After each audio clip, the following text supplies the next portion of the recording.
नमस्कार, मैं हूं सुधीर चौधरी और डीएनए में आपका स्वागत है। आपने भारत में बड़े बड़े नेताओं और अधिकारियों की प्रेस कॉन्फ्रेंसेस जरूर देखी होंगी, लेकिन आपने भारत में किसी आतंकवादी को प्रेस कॉन्फ्रेंस करते हुए कभी नहीं देखा होगा। हालांकि पाकिस्तान जरा दूजी किस्म का देश है। वहां आतंकवादी भी खुलेआम प्रेस कॉन्फ्रेंस करते हैं। पाकिस्तान के आतंकवादी हाफिज सईद ने भी ऐसा ही किया है।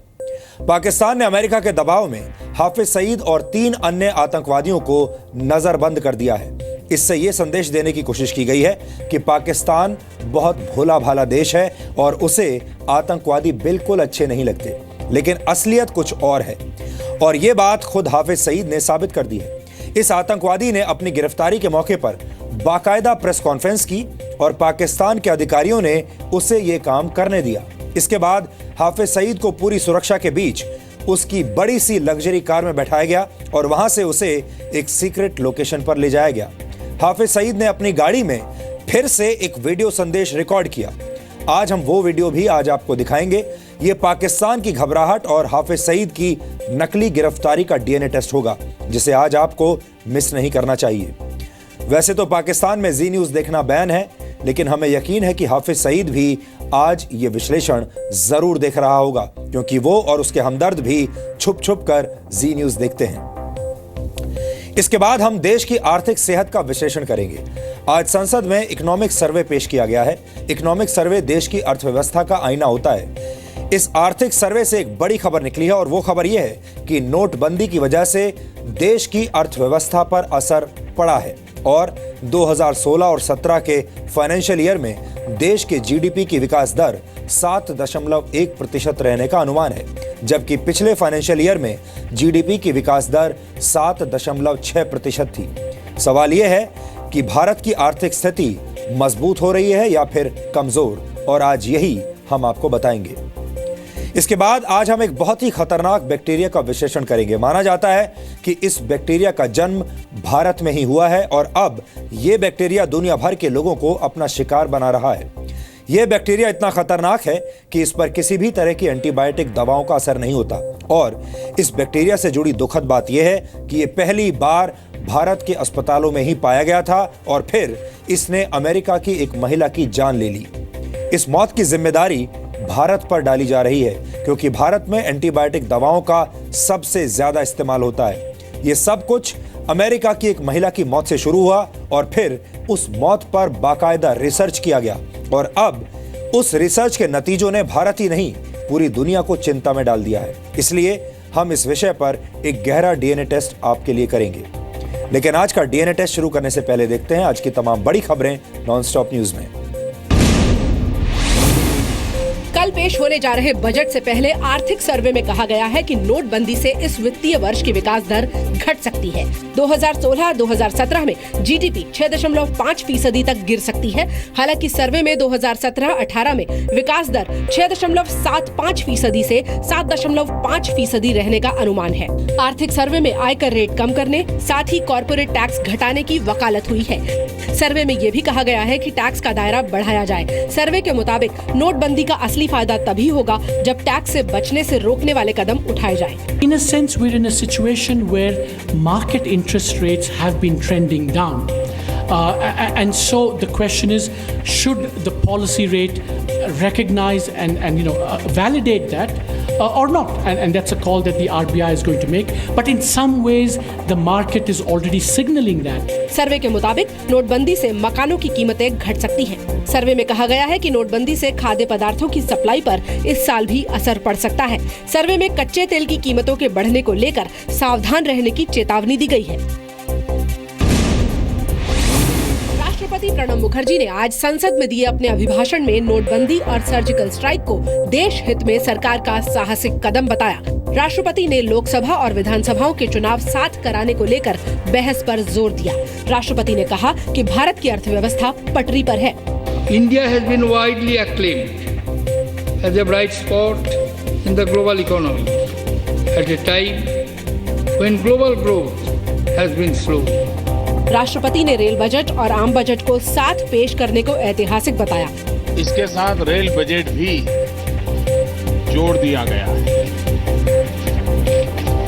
इस सदन में इस पर व्यापक चर्चा होगी। और उससे आने वाले दिनों में क्या लाभ होने वाले हैं, ये भी मुखर होकर के आएगा। हालांकि विपक्ष के मुताबिक सरकार नाकाम रही है। सबसे बड़ा सवाल हिंदुस्तान में आज युवाओं को रोजगार दिलवाने का है और इस मामले में सरकार एकदम फेल है। नोटबंदी के बाद बड़ी रकम जमा करने वाले 18 लाख लोगों की आयकर विभाग ने पहचान की है। आयकर विभाग ऐसे लोगों को ईमेल या एसएमएस भेजकर जमा की गई रकम का स्रोत पूछेगा। ऐसे लोगों को जवाब देने के लिए 10 दिनों का समय मिलेगा। जवाब न भेजने या जवाब से संतुष्ट न होने पर नोटिस भेजने समेत दूसरी कार्रवाई की जाएगी। आयकर विभाग ने आज ही स्वच्छ धन अभियान लॉन्च किया है। इसी के तहत लोगों से पूछताछ होगी। ई फाइलिंग अकाउंट के माध्यम से ये डिपॉजिट हम उनको बताने जा रहे हैं, उसका हम क्वेश्चंस पूछने जा रहे हैं ऑनलाइन। अमेरिका में काम कर रहे भारतीय आईटी प्रोफेशनल्स की नौकरियां खतरे में पड़ गई हैं। अमेरिकी संसद में H-1B वीजा की कड़ी शर्तों वाला बिल पेश कर दिया गया है, जिसके मुताबिक H-1B वीजा होल्डर्स की न्यूनतम सैलरी $60,000 से बढ़ाकर $1,30,000 तय की गई। भारतीय विदेश मंत्रालय ने इस बिल पर भारत की चिंता अमेरिका से साझा की है। India's interests and concerns have been conveyed both to the US administration and the US Congress at senior levels. America के इस नए बिल की वजह से भारत की टॉप 5 आईटी कंपनियों का मार्केट वैल्यू 50,000 करोड़ तक गिर गया। बॉम्बे स्टॉक एक्सचेंज का आईटी इंडेक्स आज 4% गिर गया। अगर ये बिल पारित हो जाता है तो भारतीय कंपनियां H-1B वीजा पर अमेरिका में अपने प्रोजेक्ट्स के लिए कर्मचारियों की नियुक्ति आसानी से नहीं कर पाएंगी। पाकिस्तान की सेना ने मुंबई हमले के मास्टरमाइंड हाफिज सईद की नजरबंदी को राष्ट्रहित में लिया गया फैसला बताया है।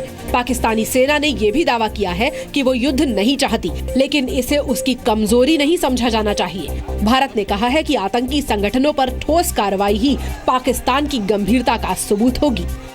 कल के आदेशों की तरह अतीत में भी पाकिस्तान इस तरह के कदम उठाता रहा है, परंतु आतंकवादी संगठनों के खिलाफ भरोसेमंद कार्रवाई से ही पाकिस्तान की नेक नियति साबित हो सकती है। हाफिज को फिलहाल 90 दिन की नजरबंदी में रखा गया है, लेकिन पाकिस्तान सरकार ने संकेत दिए हैं कि नजरबंदी बढ़ाई भी जा सकती है।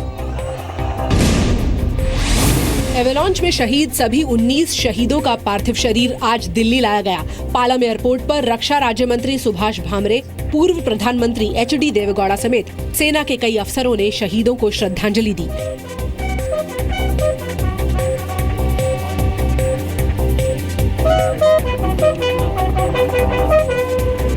गुरेज में 14 और माछिल सेक्टर में 5 जवान एवेलॉन्च की चपेट में आने से शहीद हो गए थे। इससे पहले श्रीनगर आर्मी हेडक्वार्टर में भी शहीदों को श्रद्धांजलि दी गई। शिवपाल यादव ने 11 मार्च के बाद नई पार्टी बनाने का ऐलान किया है। आज इटावा के जसवंत नगर से समाजवादी पार्टी उम्मीदवार के तौर पर नॉमिनेशन दाखिल करने के बाद शिवपाल यादव ने कहा कि वो मुलायम सिंह यादव का अपमान बर्दाश्त नहीं करेंगे। शिवपाल ने बिना नाम लिए अखिलेश पर उनका कद छोटा करने का आरोप लगाया। आप देख लेना 11 मार्च का रिजल्ट, और 11 मार्च रिजल्ट आने के बाद मैंने कहा तुम जिता लो, सरकार बना लो, हम पार्टी बनाएंगे 11 मार्च के बाद। समाजवादी पार्टी के प्रवक्ता जूही सिंह ने उम्मीद जताई है कि पार्टी के कार्यकर्ता एकजुट रहेंगे। समाजवादी पार्टी पूरी तरह, सारा नेतृत्व, सारा संगठन, सारे कार्यकर्ता इसमें जुटे हैं कि बहुमत की सरकार हम माननीय मुख्यमंत्री के नेतृत्व में बनाएं। जल्लीकट्टू पर तमिलनाडु सरकार को सुप्रीम कोर्ट से बड़ी राहत मिली है। सुप्रीम कोर्ट ने जल्लीकट्टू के आयोजन पर स्टे लगाने से इनकार कर दिया है, लेकिन कोर्ट ने ये भी कहा कि पुराने आदेश को अनदेखा कर सड़क पर उतरना कतई ठीक नहीं है।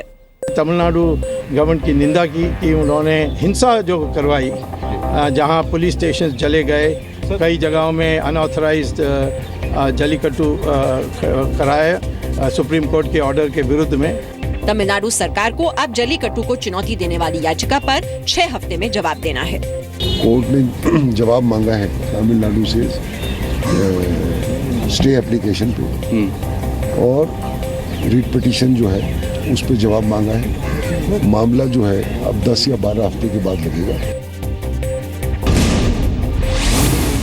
राष्ट्रपति के अभिभाषण के दौरान पूर्व विदेश राज्य मंत्री और केरल से इंडियन यूनियन मुस्लिम लीग के सांसद ई अहमद को दिल का दौरा पड़ा, जिसके तुरंत बाद उन्हें दिल्ली के RML अस्पताल ले जाया गया। ई अहमद को लाइफ सपोर्ट सिस्टम पर रखा गया है। उनकी हालत नाजुक बताई जा रही है। डॉक्टरों के साथ, चिकित्सकों के साथ परामर्श भी किया गया है और यहाँ के डॉक्टर हर तरह का प्रावधान करके हर प्रकार की जो भी सुविधा दी जा सकती है दे रहे हैं। प्रधानमंत्री नरेंद्र मोदी ने भी ई अहमद के स्वास्थ्य के बारे में जानकारी ली। तेलंगाना के सूर्यापेट इलाके में आज मुख्यमंत्री के चंद्रशेखर राव के काफिले की वजह से एक महिला की मौत हो गई। महिला को दिल का दौरा पड़ा था, जिसके बाद घर वाले उसे लेकर अस्पताल जा रहे थे, लेकिन अस्पताल के आसपास के सभी रास्ते सीएम के काफिले की वजह से बंद कर दिए गए थे। महिला के घर वालों ने पुलिस वालों से अस्पताल तक जाने की इजाजत मांगी, लेकिन पुलिस वालों ने वीवीआईपी मूवमेंट का हवाला देकर उनकी गाड़ी रोक दी, जिसकी वजह से महिला ने गाड़ी में ही दम तोड़ दिया।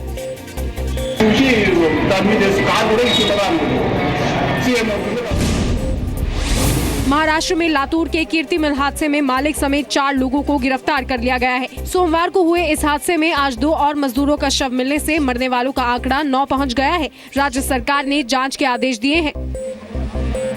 करायला पाहिजे, ते इन्स्पेक्शन झालं नसेल, त्याचे रिपोर्ट जर दाखल नसतील त्यांच्यावर कठोर ते कठोर कारवाई, म्हणजे जी सर्वात आमच्या याच्यामध्ये सर्वात कठोर कारवाई त्या ठिकाणी। मिल में टैंक की सफाई के वक्त यह हादसा हुआ था, जिसमें जिंदा बचे एकमात्र मजदूर का अस्पताल में इलाज चल रहा है। बांग्लादेश के साथ टेस्ट सीरीज के लिए टीम इंडिया का ऐलान हो गया है। टीम में विराट कोहली, मुरली विजय, KL राहुल, चेतेश्वर पुजारा, अजिंक्य रहाणे, करुण नायर, वृद्धिमान साहा, R अश्विन, रविंद्र जडेजा, ईशांत शर्मा, भुवनेश्वर कुमार, जयंत यादव, उमेश यादव, अभिनव मुकुंद और अमित मिश्रा को शामिल किया गया है। बीसीसीआई के CEO राहुल जौहरी की अध्यक्षता में सिलेक्शन कमेटी की बैठक में टीम चुनी गई। आज मुंबई में सुप्रीम कोर्ट की ओर से चुनी गई बीसीसीआई की एडमिनिस्ट्रेटर्स कमेटी की पहली बैठक भी हुई। आश्चर्य ये है कि मैं अकेली एक प्लेयर हूँ, तो वो बहुत ही बड़ा ऑनर है मेरे लिए, जो सुप्रीम कोर्ट ने मुझे लायक समझा, और I hope I will be able to fulfil the ambitions. Bangladesh team 9 फरवरी से दिल्ली में टीम इंडिया के खिलाफ एक टेस्ट मैच खेलेगी।